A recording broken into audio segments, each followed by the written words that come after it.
নমস্কার বন্ধুগণ। মনটা খুব বিষণ্ণ আছে।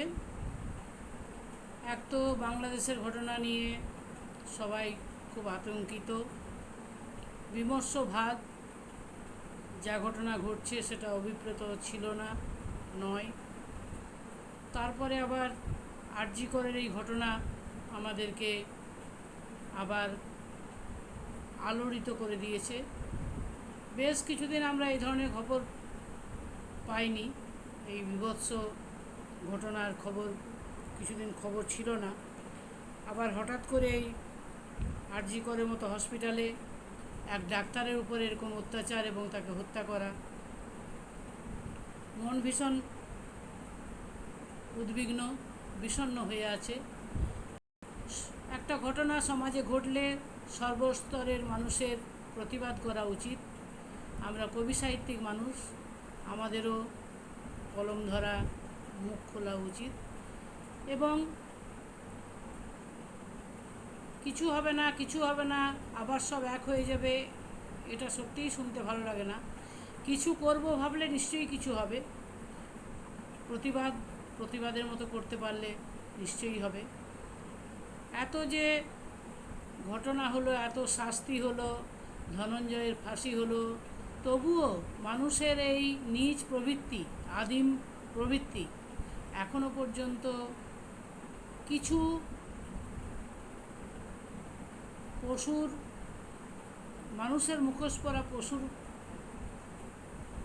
থেকে যাচ্ছে না কেন বুঝতে পারছি না। নারী শরীর মানেই কি ভোগ করতে হবে এবং ভোগ করে তাকে খুন করতে হবে? এ কি মানুষের কাজ?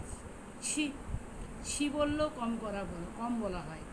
যাই হোক, এর বিরুদ্ধে প্রতিবাদ করে আমার একটা কবিতা আমি লিখেছি, সেটাই এখন পাঠ করে আপনাদের শোনাচ্ছি। বন্ধুগণ, খুবই দুঃখের বিষয় যে এই নিয়ে কলম ধরতে হয়, কলম ধরতে হয়েছে। যে মারা গেছে, যে চলে গেছে, সে তো আমাদেরই সাধারণ 5 জনের ঘরের মতো একটি ঘরের মেয়ে। তারও তো জীবন আছে, তারও তো কষ্ট আছে, তারও তো প্রচণ্ড কষ্ট করে তার জীবনটাকে শেষ হয়েছে।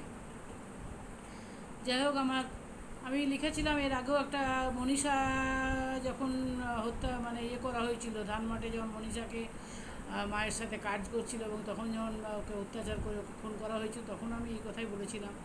আবার আমি এই কথাই বলতে চাই যে মেয়েদেরকে একদম অন্তিম সময়ে বা একদম খুব ভয়ঙ্কর সময়ে বাবা, কাকা, ভাই, বন্ধু কেউ থাকবে না, বাঁচাতে পারবে না। নিজেদেরকেই প্রচণ্ড শক্তি, রাগে দুঃখে যে শক্তিটা বেরিয়ে আসে, সেই শক্তিটা বার করতে হবে। দশভুজা মা দুর্গার যে শক্তি, মা দুর্গা 10টা হাত ছিল ঠিকই, আমাদের 2টো হাত, কিন্তু আমাদের মনের জোর বেশি। আমাদের শারীরিক শক্তি ছেলেদের থেকে কম হলেও কোনো সময়ে এই শারীরিক শক্তি এত উগ্র হয়ে যায় যে 10টা পুরুষেও তখন তাকে সামলাতে পারে না। মেয়েরা যদি চেষ্টা করে অনেক অসাধ্য কাজ করতে পারে। ছোটোবেলায় যখন ছোটো ছিলাম তখন শুনেছিলাম, শুনতাম, গল্প শুনতো, খুব ডাকাতি হতো।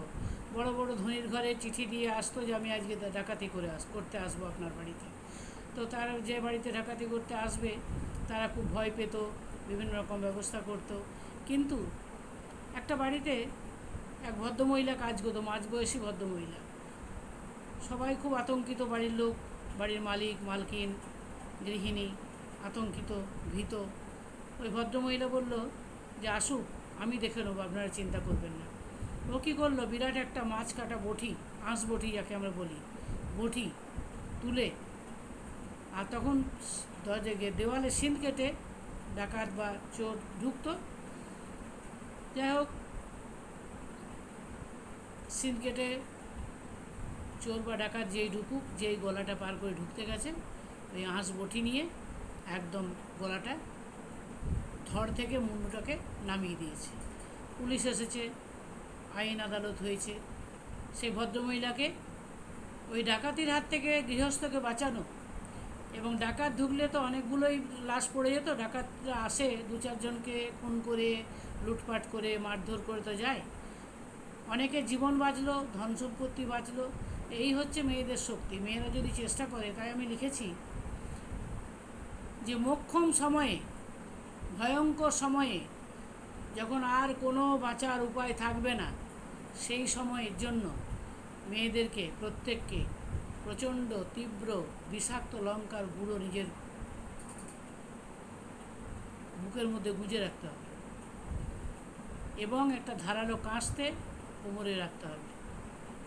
বুঝলেই ভালোবাসার ছল করে কাছে গিয়ে সেই কাঁচতে দিয়ে আগে লঙ্কার গুঁড়ো দিয়ে অন্ধ করে দিতে হবে, দিয়ে কাঁচতে দিয়ে তাকে তার ধড় থেকে মুন্ডুটা পার করে দিতে হবে। তারপরে মরি মরি বাঁচি বাঁচি। এমনি তো মেয়েটাকে মরতে হলো, একজনকে মেরেই যদি মরি, সমাজের একটা পশু, একটা বিষাক্ত জানোয়ার, তাকে তো শেষ করা যাবে। এই হলো আমার আজ কবিতার কবিতার নাম হচ্ছে জেগে ওঠো নারী। নিজে তুমি জয়ী হও হে সৃষ্টির অপরিহার্য সৃষ্টি নারী। কামনা লালসা থেকে তোমাকে আমরা বাঁচাতে না পারি। বন জঙ্গল অট্টালিকা আর্জিকর, কোথাও নও তুমি নিরাপদ। ঈশ্বর প্রদত্ত দৈহিক কাঠামোই কি ডেকে আনে তোমার বিপদ? তাহলে কি বিধাতা গড়বেন শুধু পুরুষ, নপুংসক, হিজড়া, ক্লিব? সৃষ্টি রসাতলে যাবে, জন্মাবে না সর্বশ্রেষ্ঠ মানুষ জীব? পরবর্তীকালে পরের অংশে আমি লিখেছি, স্বর্গের দেবী দুর্গার রূপে কামনার আগুনে জ্বলছিল দুষ্ট মহিষাসুর। তার প্রকোপ থেকে স্বর্গের দেবতারা তাকে বাঁচাতে পারেননি। রাগে দুঃখে ক্ষোভে নিজেকে বাঁচাতে কালী মূর্তি ধারণ করেন মা দুর্গা এবং অসুরদের মুণ্ডচ্ছেদ করেন আর গলায় পড়তে থাকেন। এক ফোঁটা রক্ত যদি মাটিতে পড়ে, তাহলে আরও শত শত অসুর জন্ম নেবে। তাই তিনি সেই রক্ত পান করতে উদ্যত হন, রক্ত মাটিতে পড়তে দেন না।